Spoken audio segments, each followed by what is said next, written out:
Y lo que aquí se quiere hacer es que se vote, como se votan el presidente, como se vota democráticamente por los servidores públicos, que también se vote por los magistrados, por los ministros, etcétera. Y ahí es el punto que no estamos de acuerdo, porque necesitamos gente muy preparada, que si ya de por sí es difícil todo este proceso judicial, entonces esto es en lo que realmente se está en contra de, porque lo que se quiere hacer no es una reforma judicial, es un exterminio a la institucionalidad y a la independencia del poder judicial. Y eso es en lo que no estamos de acuerdo. Aquí la cuestión es que ellos catalogan como si todos tuvieran lujos, como si todos despilfarros, como si todos tal. Pero Morena no.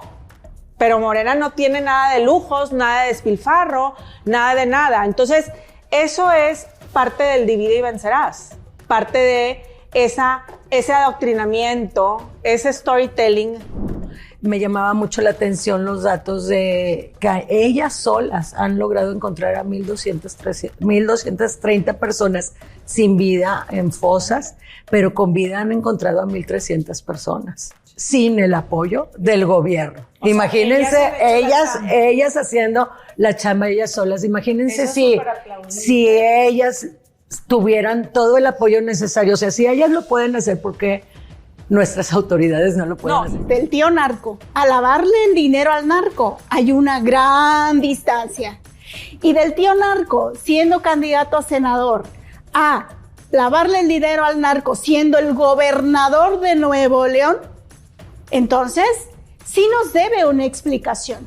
Sí nos tiene que rendir cuentas. No es un asunto de si la revista Proceso, si Código Magenta, si Reforma le están acusando. No, es que se debe a una ciudadanía.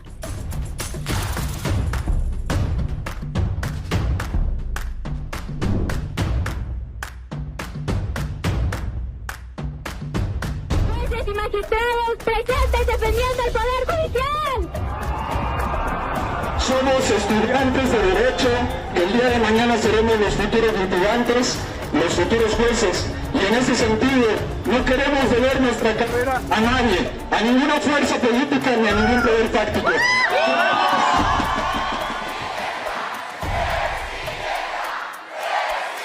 Pero quizá uno de los legados más importantes que nos habrá de dejar el presidente de México para el futuro es que si en algún momento más adelante regresan por sus privilegios los que se creían dueños de México, las nuevas generaciones tendrán la receta, tendrán el camino ya probado, que es que solo el pueblo puede salvar al pueblo y que solo el pueblo organizado puede salvar a la nación. Bienvenidos a Mesa para Cuatro. Hola Perla, hola, Peggy, Indira. Y bueno, todos presenciamos el domingo el informe, o yo lo llamo el desinforme de gobierno, porque en sí fue un desinforme, más allá de que si comentó o dijo que si estamos parecidos a Dinamarca en cuestión de todo este tema de salud en México, que estamos lejos de ser un país como Dinamarca en lo que respecta a la salud, porque estamos literalmente muriendo cuando somos un país en donde tardamos 18 meses en que reciban una persona para atender, si es que la reciben.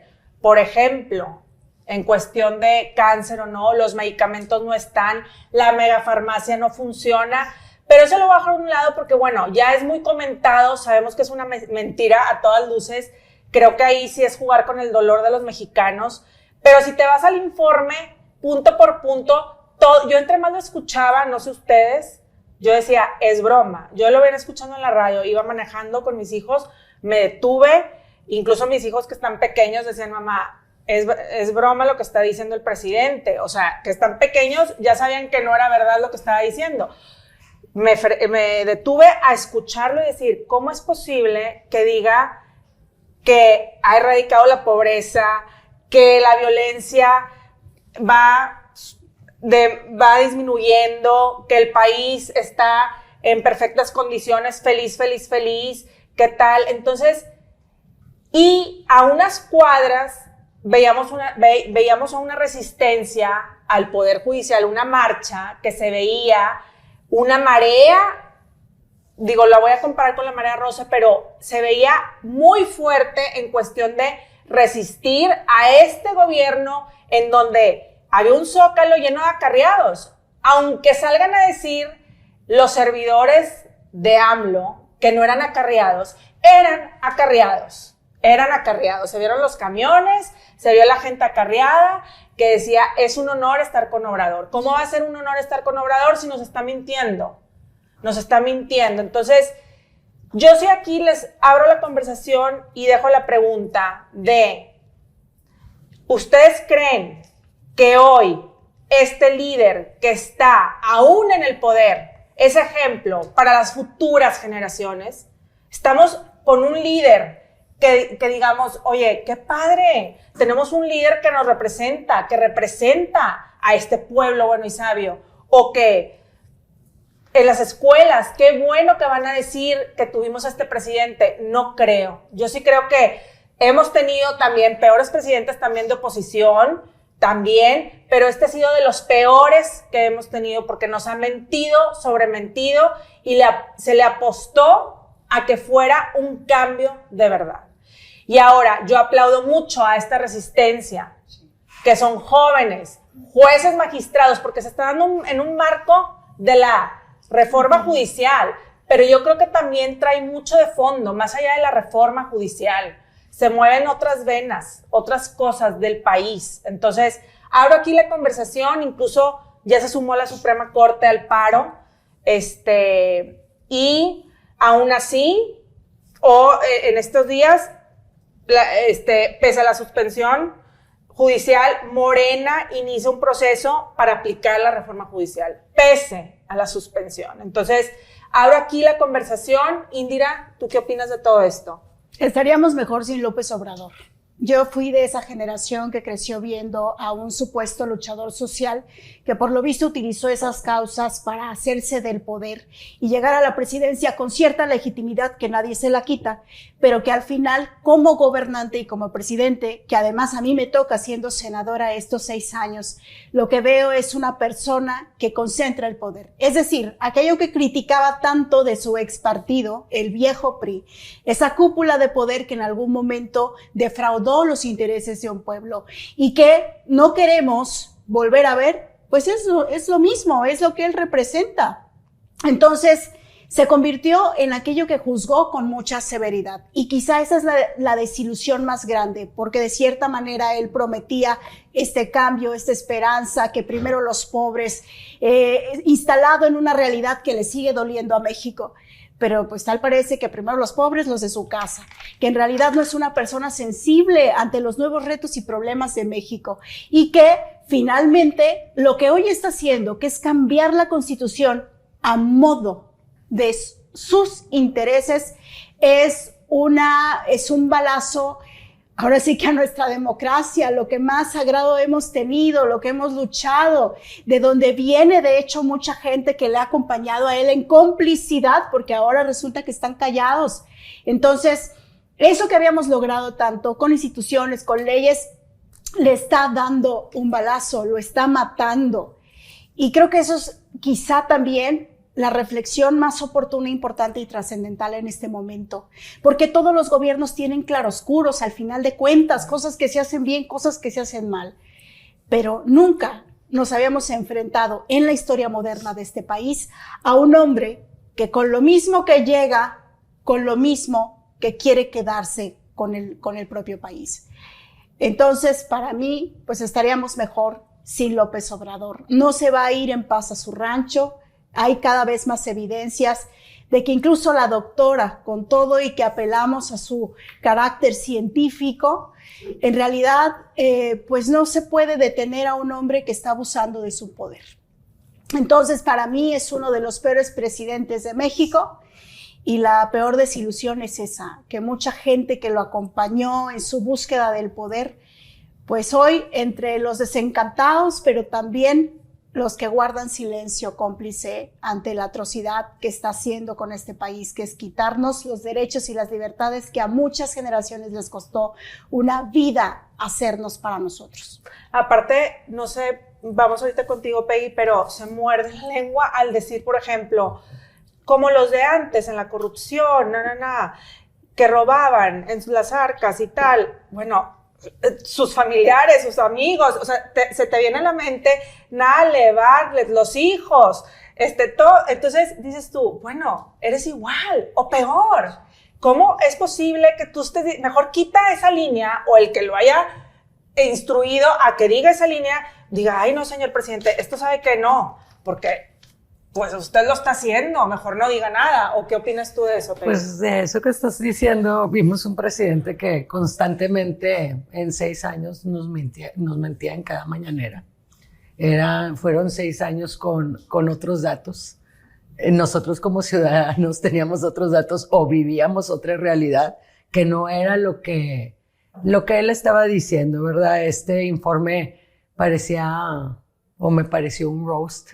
Como un sarcástico, sí. O sea, como el de Tom Brady con Kim Kardashian. Exactamente, parecía, porque de verdad, es el colmo del sarcasmo y de la burla al país, y más cuando es tu último informe de gobierno después de que vivimos el aumento de la gasolina, promesas no cumplidas, todo un sistema de salud totalmente deshecho, que no ha mejorado.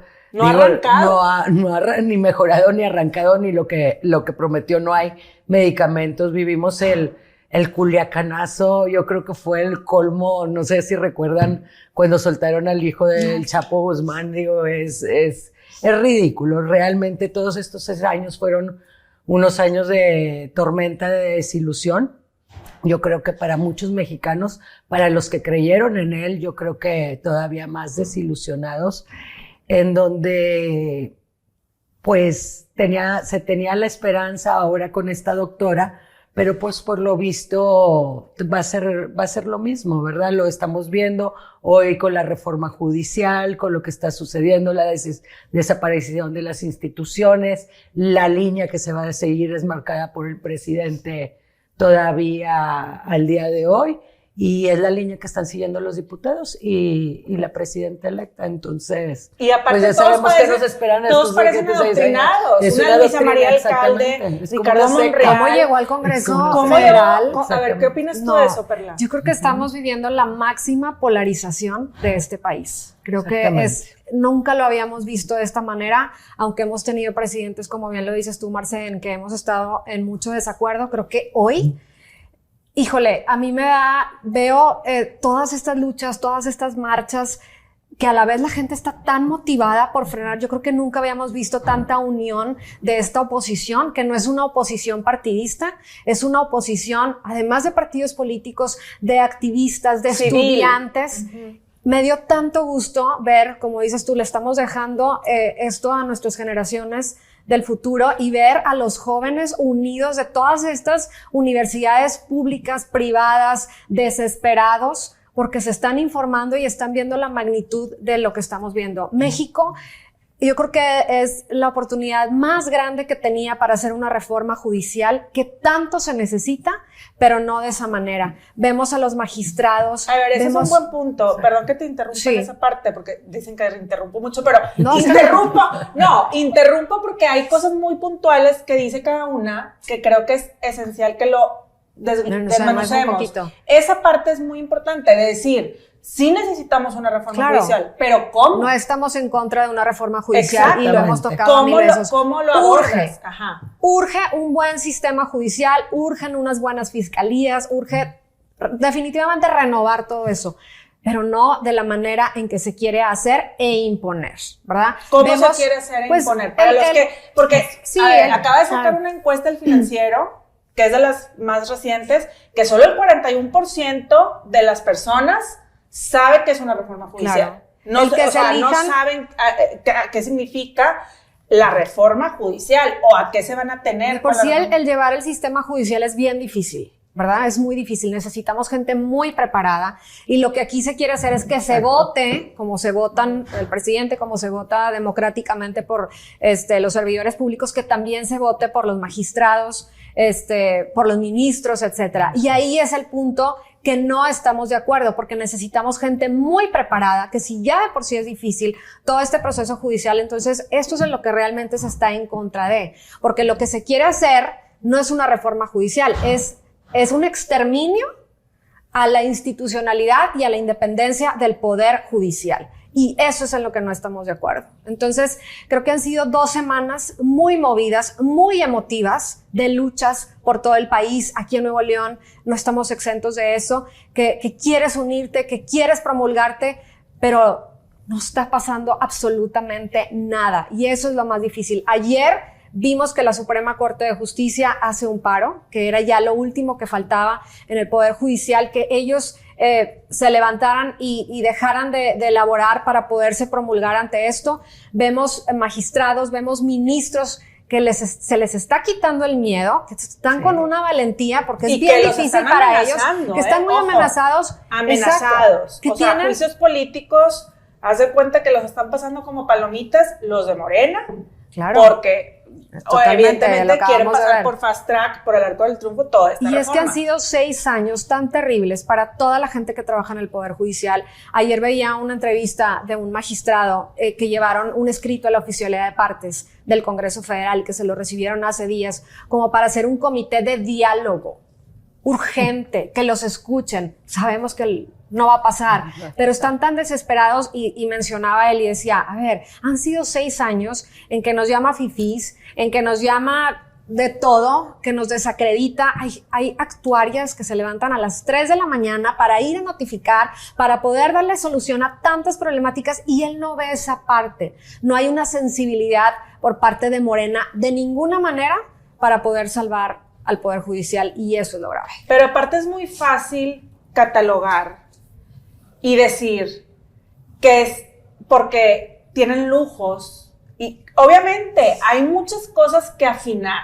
Claro. Y como tú bien lo dices, Perla, hay que hacer una reforma, hay que cambiar ciertas cosas de todo lo que estamos hablando aquí de la reforma judicial. O sea, hay que hacer una reforma bien hecha, con estrategia, con pies y cabeza, pero no un exterminio como bien lo pusiste. Aquí la cuestión es que ellos catalogan como si todos tuvieran lujos, como si todos despilfarros, como si todos tal, pero Morena no.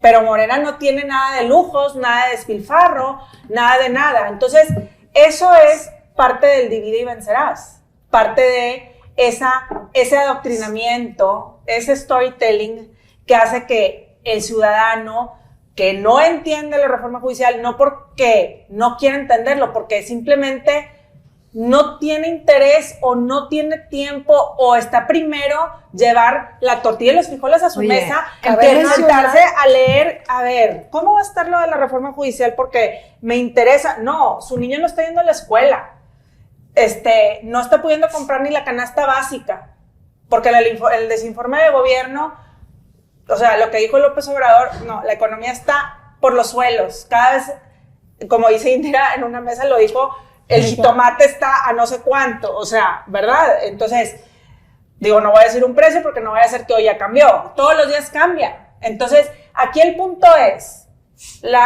el ciudadano de a pie no sabe lo que es una reforma judicial. Los jóvenes que se están pronunciando, los jueces y los magistrados, obviamente, pues traen el estandarte, porque saben a lo que se va a estar sometiendo todo esto, porque lo están estudiando y porque están ahí adentro. Mira, yo creo que primero también habría que desmitificar, porque la gente piensa que trabajar es día gratis. Y yo creo que es al contrario. Toda persona que hace un trabajo debe de recibir un salario. Y es en proporción a la responsabilidad que tiene. Pues para eso estudias, ¿no? Para tener un buen trabajo y poder vivir de tu trabajo. Lo que quiere hacer Morena es quitar esas nóminas en la que está todo el mundo por trabajo. O sea, no es tampoco que vayan a picarse los ojos. Sí hay personas que lo hacen, pero esas hay que denunciarlas, hay que investigarlas, hay que castigarlas, porque obviamente no tendrían por qué estar ahí.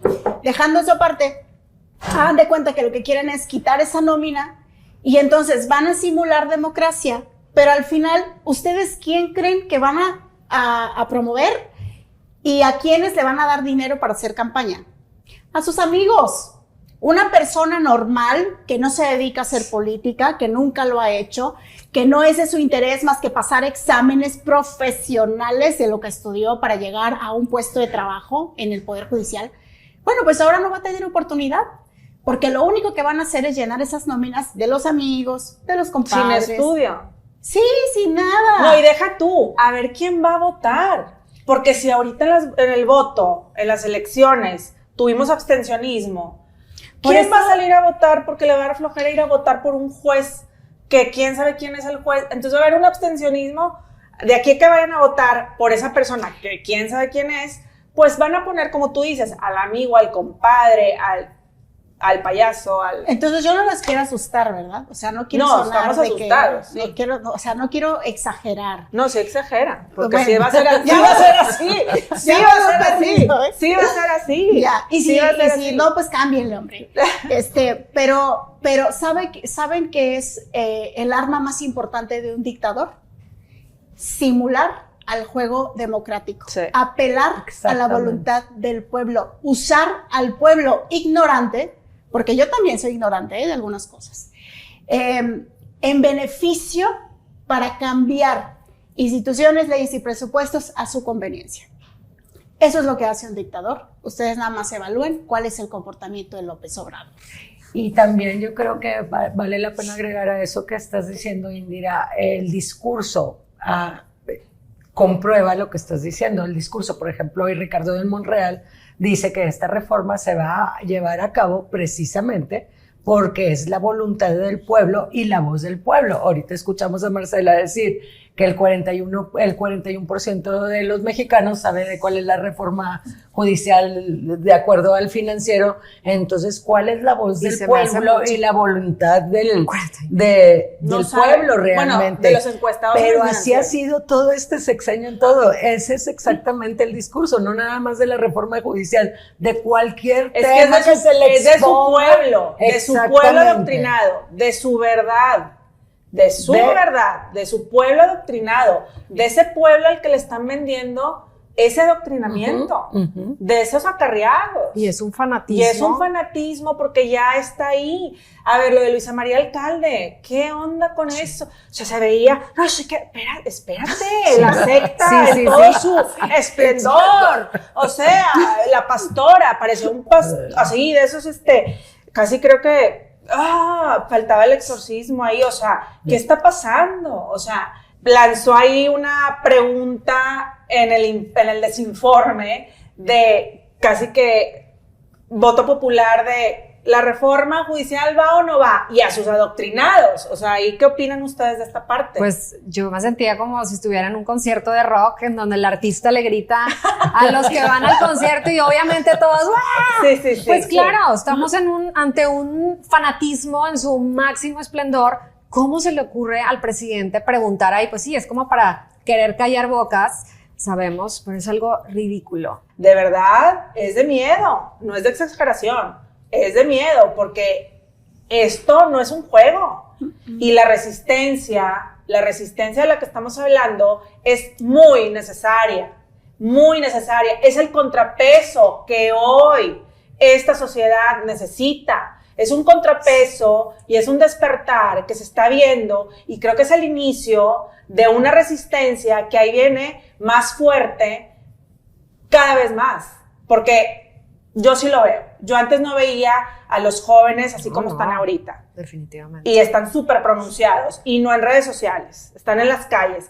Hace meses decíamos que ¿dónde están los jóvenes? Ahí no, están. es más, Aquí la están. mesa pasada Aquí están, sí. lo dijimos y el siguiente día se pronunciaron. O sea, un día antes dijimos ¿dónde están los jóvenes? Y el siguiente día ya estaban los jóvenes Ya en la se pidió calle. apoyo a la ONU, a la Exacto. Corte Interamericana. ¿Cuándo habíamos visto que una oposición volteara hasta esas instituciones o que otros países se promulgaran tanto como lo están haciendo ahorita con la reforma judicial? Nunca. Por eso les digo que es la polarización máxima que hemos vivido en el país con este presidente. Esta pala no debería estar en mis manos nunca, pero la tuve que agarrar por necesidad, por encontrar a mis hijos. pero tenemos 3 años de persecución, mi familia y yo, sufriendo muchísimas cosas porque estamos haciendo el trabajo que le correspondería al gobierno. Allá afuera quiere entregarle una pala de mando. Pues aquí que me la entregue, que me la deje aquí. No se debe administrar la desgracia, no se debe traficar el dolor humano, con el dolor humano.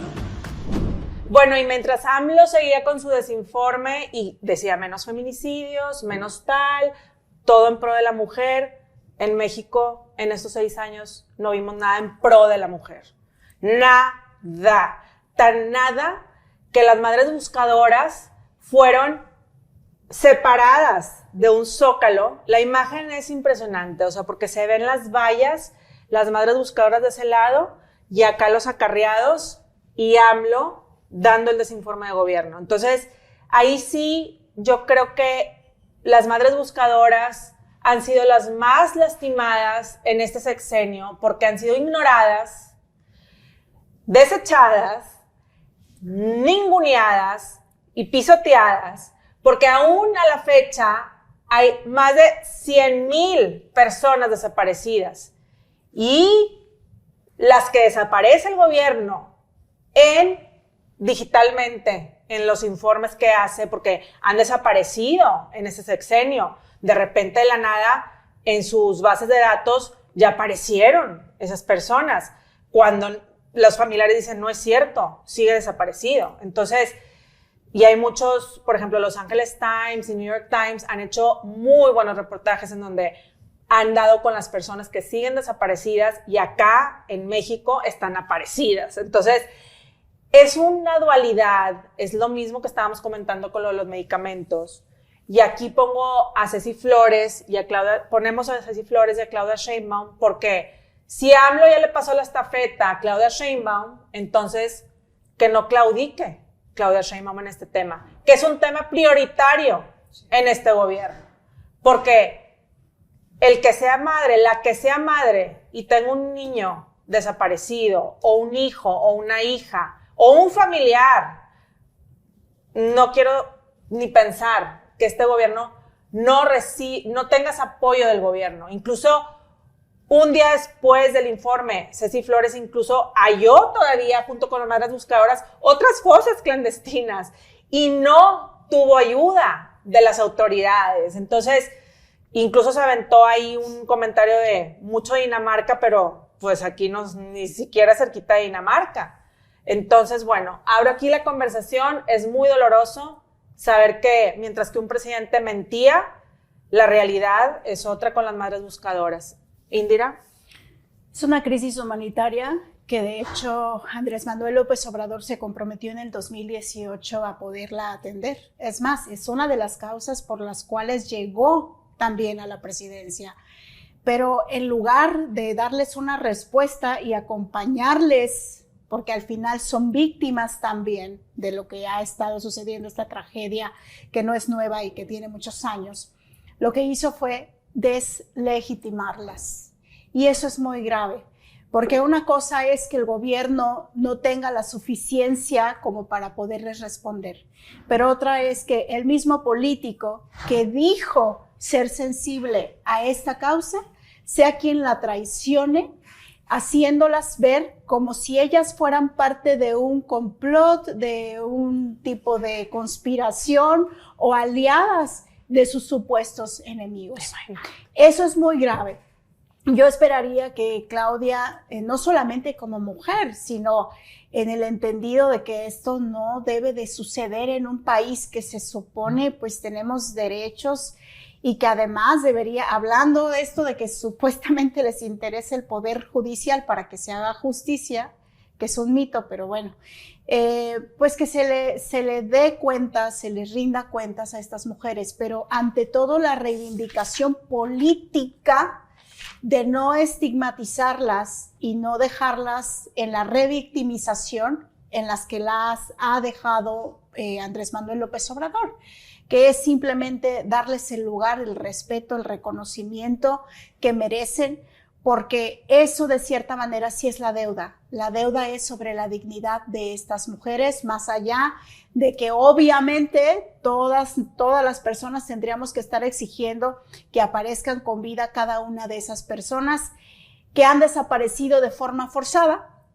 Es decir, hay una circunstancia de inseguridad por las cuales no están en donde tienen que estar. Y entonces, pues esto trasciende más allá de los resultados en seguridad que deba dar un gobierno. No, y aparte un líder debe de parar la prensa, por así decirlo, o sea, parar todo y decir, a ver, pero aquí no. O sea, decir, me recuerda mucho a una Jacinda Ardern de Nueva Zelanda, y siempre la pongo de ejemplo porque a mí se me hace de las líderes más excepcionales del mundo. Incluso cuando ella dijo, ya no puedo, y se bajó. Y lo que está haciendo ahorita, bueno, pero el punto es, cuando pasó lo de Christchurch, que fue un shooting, una matanza, ella paró labores, se remangó la camisa y fue a ver qué estaba pasando, ayudó a las víctimas, no tenía nada que perder más que ayudar. Entonces, un buen líder hace eso, no le cierra la puerta en la cara a la madre buscadora, como tú dices, no le dice, aquí tengo lo que le dijo, están jugando con el dolor. No, el que está jugando con el dolor es usted, claro. No las madres buscadoras. Entonces, bueno, Perla. Pues yo creo que este es uno de los temas más difíciles, más crueles y de mayor consecuencia de un gobierno que se la ha pasado lidiando o trabajando con el narcotráfico. Claro. Sí, haciendo secuestrados. Exactamente, sabemos de los roles que tiene el presidente, los nexos que tiene el presidente con el narcotráfico. A ver, quiero poner las cifras aquí y las traigo. 43,000 desaparecidos en el sexenio de AMLO, ¿verdad? México, y me puse a investigar un poquito de ver si en otros países existía este tipo de casos tan graves como las personas desaparecidas. México es una excepción. O sea, el 70% de las personas desaparecidas está ligado totalmente con el narcotráfico.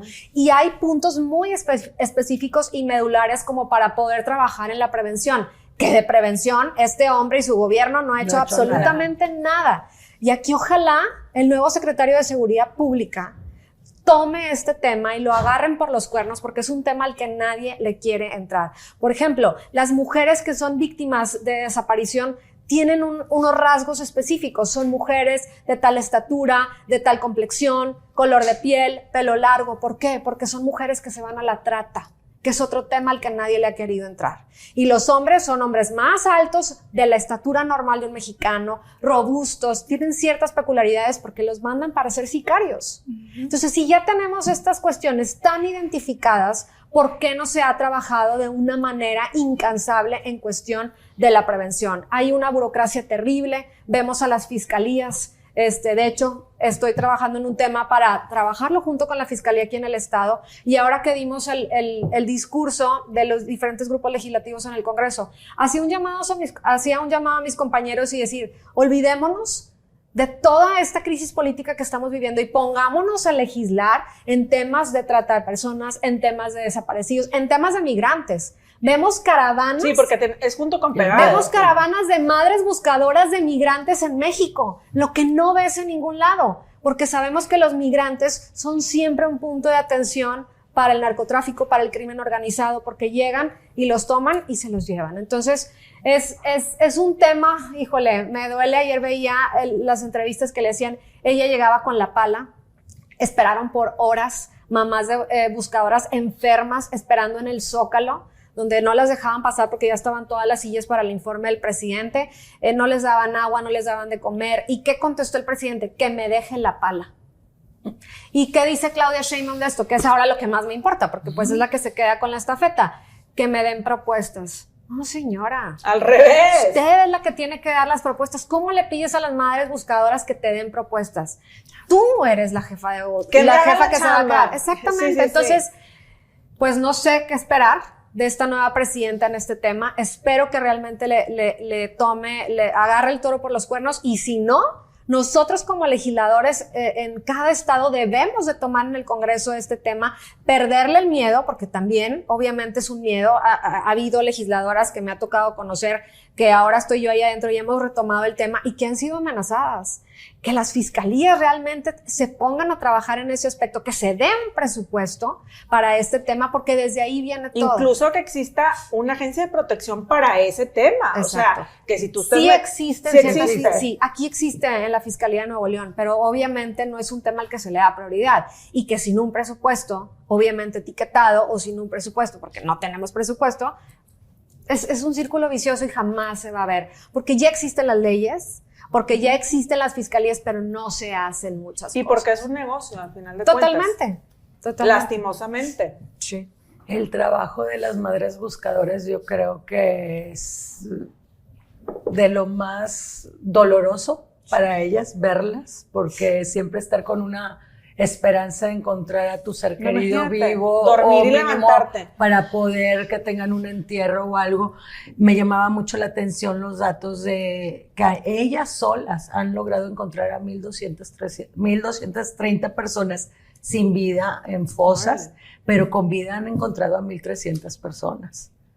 Sí. Sin el apoyo del gobierno. O imagínense, sea, ellas haciendo la chamba ellas solas. Imagínense. Eso es súper aplaudible. Si ellas tuvieran todo el apoyo necesario, o sea, si ellas lo pueden hacer, porque nuestras autoridades no lo pueden hacer. Y en otro país buscando, ellas son heroínas. Exactamente. Son heroínas. Bueno, de hecho, en su lucha por encontrar esta justicia y encontrar a todos estos seres queridos por desaparición forzada, han llamado la atención de la ONU y de países de la Unión Europea y de la sociedad civil.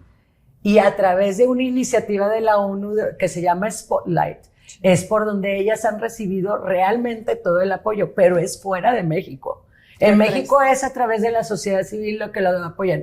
Entonces, ¿dónde están? Ahorita decían, ¿qué podemos esperar de esta nueva presidenta? Pues yo creo que con lo que dijo Perla de propónganme, háganme la propuesta, ya sabemos que podemos esperar, ¿verdad? Y ella le contestaron, las propuestas las tenemos. Entonces nos toca a nosotros exigir ese apoyo para ellas, apoyarlas, dejar de demeritar su trabajo, de estar cuestionando, de estar creyendo, de estar diciendo, de que un presidente como el que tenemos esté burlando del trabajo de estas personas. Yo creo que es lo No, y si Claudia Sheinbaum está rompiendo con ser la primera mujer presidenta, pues bueno, que más que apoyar a estas madres buscadoras. Sensibilidad. Como sí, ¿no? O sea, se me haría algo ilógico que no lo hicieran.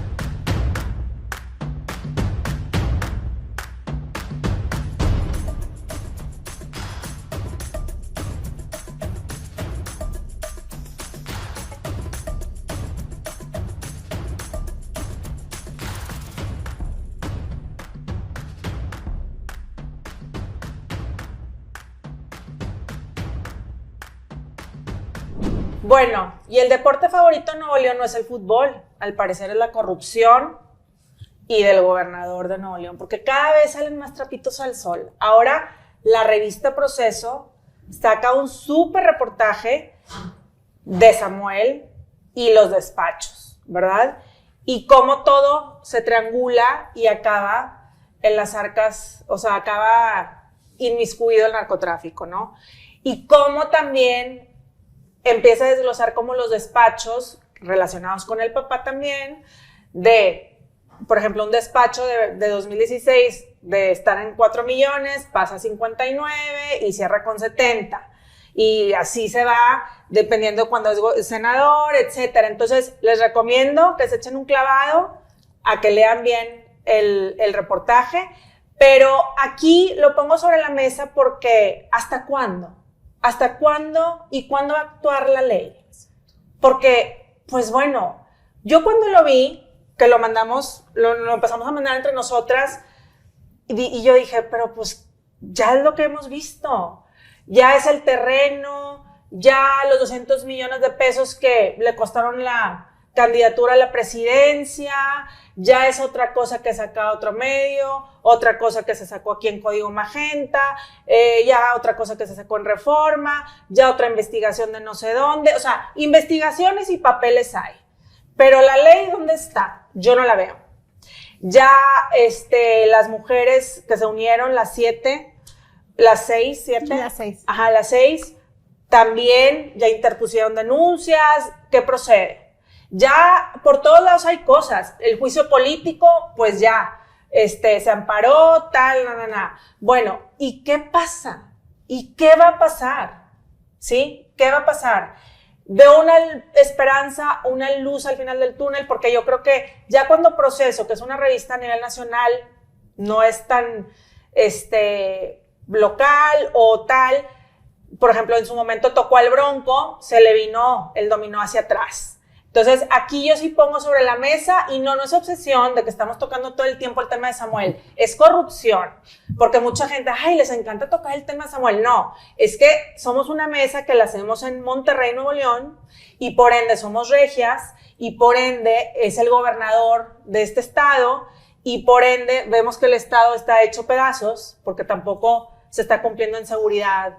Lo hemos enumerado 1000 veces, que ya hasta me siento mal de estar diciendo otra vez que el transporte, que la seguridad, que tal, que los feminicidios, todo. Entonces, bueno, abro la conversación. Yo sí me voy por el lado de ¿y dónde está la ley? ¿Qué va a pasar? ¿Qué va a proceder? ¿Por dónde se va a ir? Perla, tú que estás ahí. Aquí es donde vemos la urgencia también de la reforma al Poder Judicial en muchas cosas. Buen punto. Y, a ver, tenemos un estado paralizado con un gobernador que está denunciado por no publicar los decretos. ¿Qué es esto? Que no publica lo que el Congreso aprueba, leyes muy importantes que él las veta o no las quiere publicar. Ese es uno. Tienes 2 años de no presentar un presupuesto. En 200 años en el estado de Nuevo León jamás un gobernador había dejado de presentar un presupuesto. 2 años consecutivos que tiene una parálisis terrible el estado en todas las crisis que tenemos, y que a su vez tiene un juicio político por este tema. Tiene amparada a él, a toda su familia, que ahí es donde vemos las fallas que les digo de la desesperación tan grande, porque si vemos que comete uno tras otro, pero estoy amparado. Sí. Ahí es donde está el enojo, el coraje, la falla de la ley, ¿verdad?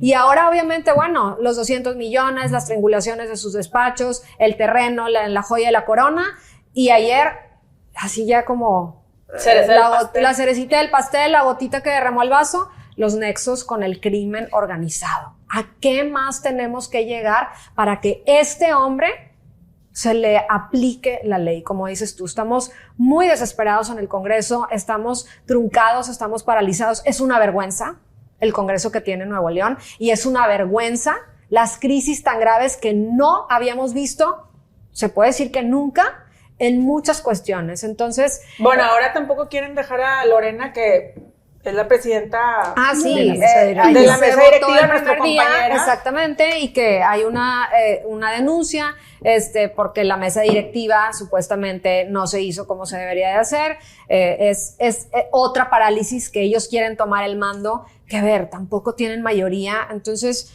los vemos unidos. Ayer yo les decía ahí en las curules el MacMor, porque para todo es un amor entre Morena y MC.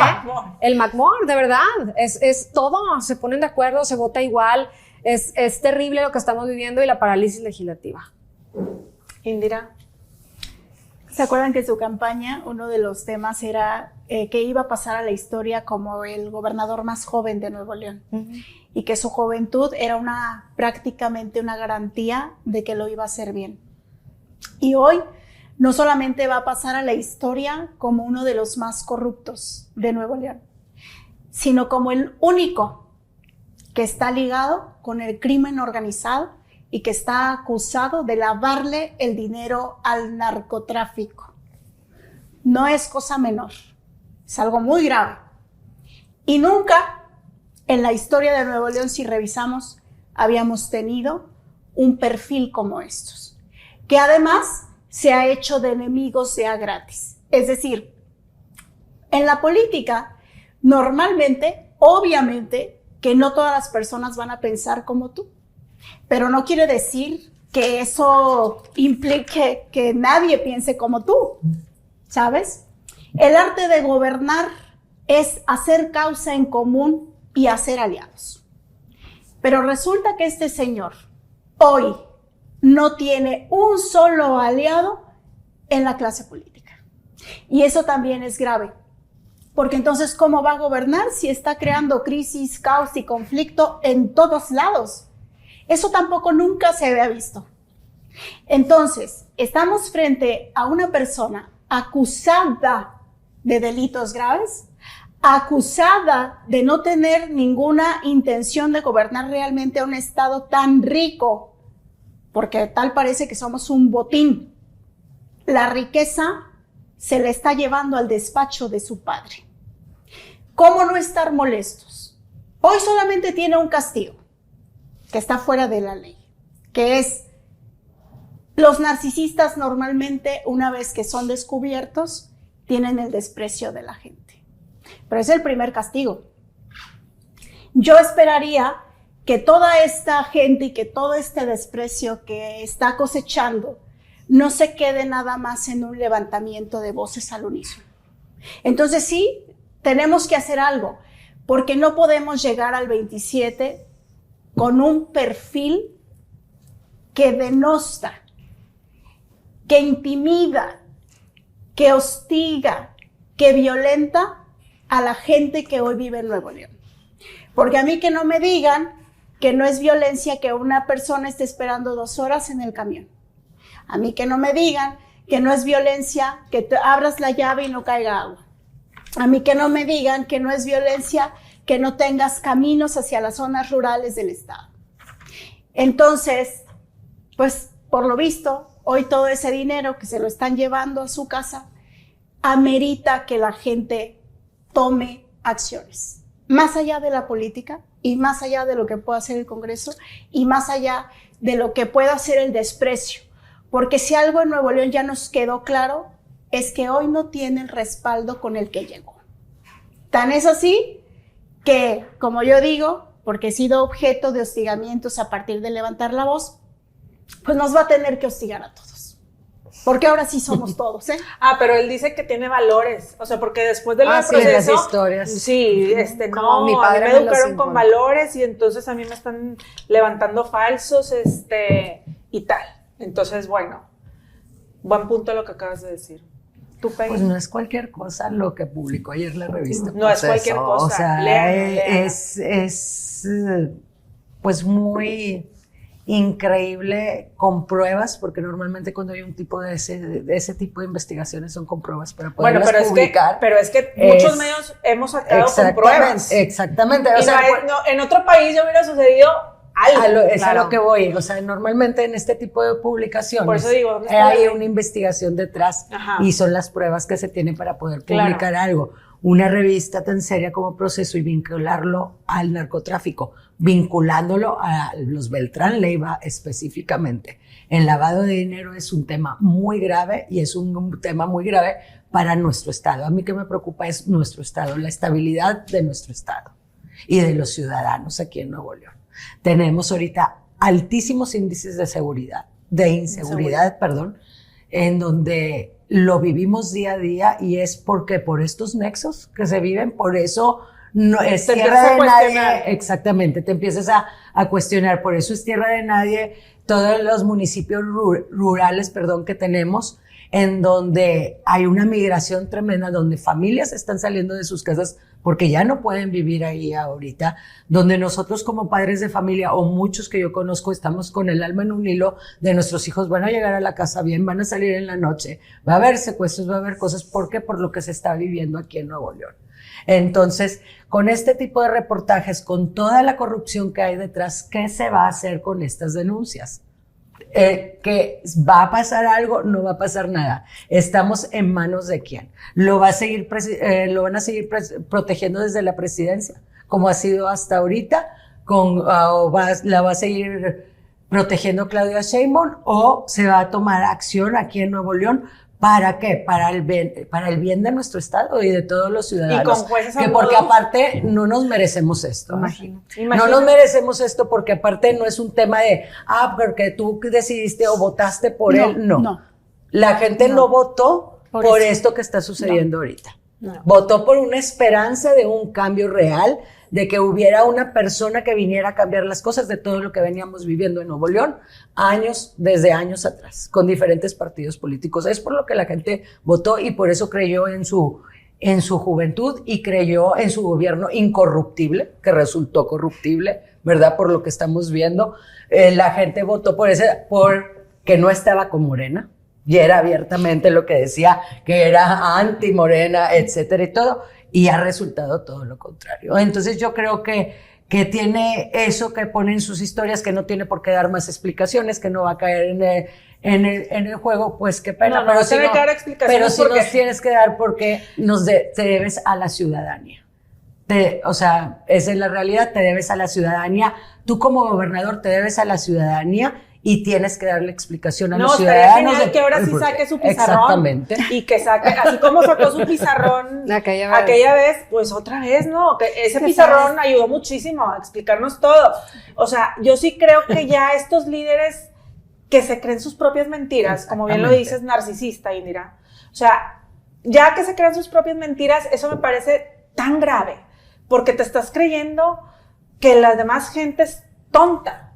Exacto. Que no tenemos un pelo de inteligencia, de decir, ¿sabes qué? O de cuestionarnos, o de que, ¿qué? Entonces, ahí sí es muy grave. Es decir, no, o sea, tenemos voz y voto, tenemos manera de cuestionarnos, tenemos manera de que rindan hacia nosotros. O sea, es una cuestión de toma y dar, es una democracia, lo estamos diciendo, y por lo visto no es así. No está muy fácil nada más decir, a mí me enseñaron con valores y no voy a dar explicaciones. Carpetazo. Lo que sigue. No. Es que no. Hay muchas cosas que explicar. Él apela a que todos los políticos tenemos como un sello o un halo, digamos, de ciertas circunstancias o difamaciones que no están bajo nuestro control. Pero yo nada más les digo, no era lo mismo en el 2018 que se le acusara de tener un tío narco. ¿Ok? Pues un tío narco, pues puede ser un tío bombero, pues un tío taquero, un tío, ¿saben? O sea, ahí sí, nadie tiene por qué dar explicaciones. Tener un tío así? Pero de ahí, del tío narco, a lavarle el dinero al narco, hay una gran distancia. Y del tío narco, siendo candidato a senador, a lavarle el dinero al narco, siendo el gobernador de Nuevo León, entonces sí nos debe una explicación. Sí nos tiene que rendir cuentas. No es un asunto de si la revista Proceso, si Código Magenta, si Reforma le están acusando. No, es que se debe a una ciudadanía. Y es una cuestión de dinero. Se le llama lavado de dinero. Y sobre el dinero y sobre las cuentas de Nuevo León sí tiene que rendirnos cuentas. O sea, no es una difamación, no es una cosa somera de ¿para qué les tengo que explicar? No. Es que un gobernador en funciones nos tiene que dar la cara por el dinero de Nuevo León, por el dinero de su casa y por el dinero que hoy, por lo que dice esta revista, con pelos y señales en la mano, pues está ligado con el lavado de dinero al mar.